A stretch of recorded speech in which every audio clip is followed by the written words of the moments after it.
សម្រាប់បងប្អូនដែលមាន page ច្រើនហើយចង់មើល page បញ្ចូលគ្នាថ្ងៃនេះផងដែរខ្ញុំនឹងបង្ហាញបងប្អូនទាំងអស់គ្នាពីរបៀបនៅក្នុងការមើល page បញ្ចូលគ្នាសម្រាប់ការមើល page បញ្ចូលគ្នាដំបូងឡើយបងប្អូនទាំងអស់គ្នាត្រូវតែធ្វើការបដូរ profile page របស់យើងឲ្យដូចគ្នាជាមុនសិនឈ្មោះក៏ត្រូវតែដូចគ្នាផងដែរអញ្ចឹងឥឡូវយើងមកទស្សនាជាមួយគ្នា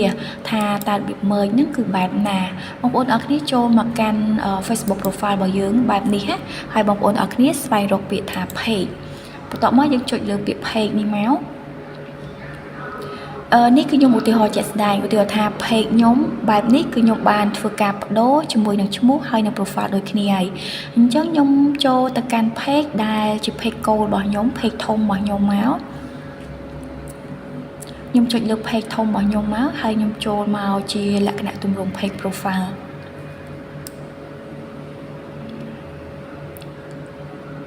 មកដល់កន្លែងនេះគឺខ្ញុំស្វែងរកពាក្យថា setting and privacy ដែលនៅស្ដាំដៃកន្លែង account របស់ខ្ញុំហ្នឹងណា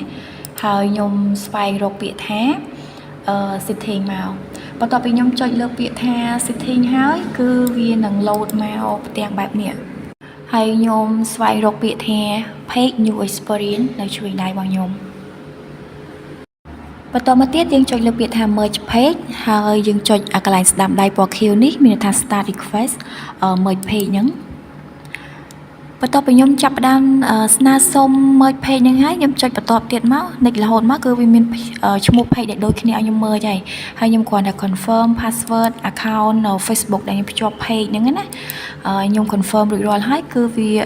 ធ្វើការ merge រួចជា start ជានេះវា confirm មកយើងណា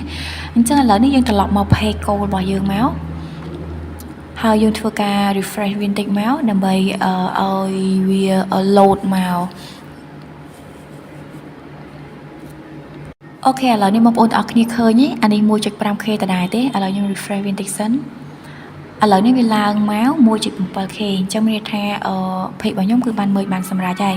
អូខេអញ្ចឹងអរគុណច្រើនសម្រាប់ការទស្សនាវីដេអូមួយនេះហើយសង្ឃឹមថាវីដេអូមួយនេះនឹងជាប្រយោជន៍សម្រាប់បងប្អូនទាំងអស់គ្នា